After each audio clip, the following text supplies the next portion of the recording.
Šią savaitę repeticijų salėje Renata bėgiojo nuo televizijos kamerų. Kodėl jūs nenorit pakomentuoti? Nes mūsų darbas yra ne kalbėti, o šokti. Tokį merginos elgesį iššaukė choreografo Manto Svirskio nuomonė apie jos ir Vadimo porą. Choreografas nesistebi, kodėl komisija šios poros nelepina aukščiausiais balais. Mažiausiai deda pastangų. Jeigu ateina į repeticiją ir jinai yra neproduktyvi, tai koks gali būti rezultatas?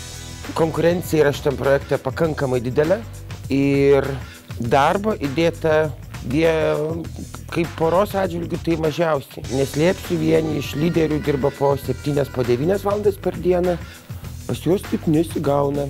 Mes tikrai nenosikrapštom salėje, o dirbam tikrai kiekvieną dieną po geras 2–3 valandas, o būna ir 6 valandas mes būnam salėje. Ne tai, kad būnam, o dirbam. Galima gerti repeticijos metu kavą 4 valandas ir sakyti, kad aš repetuoju.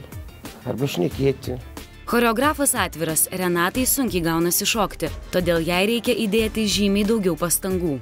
Vadimas yra iš tų profesionalių šokėjų, kai nori greito rezultato. Padarėm, pakėliau, pakilnojau, viskas, choreografija yra. Tik nebūna. Reikia iš pagrindų, o vat jam kantrybės nėra.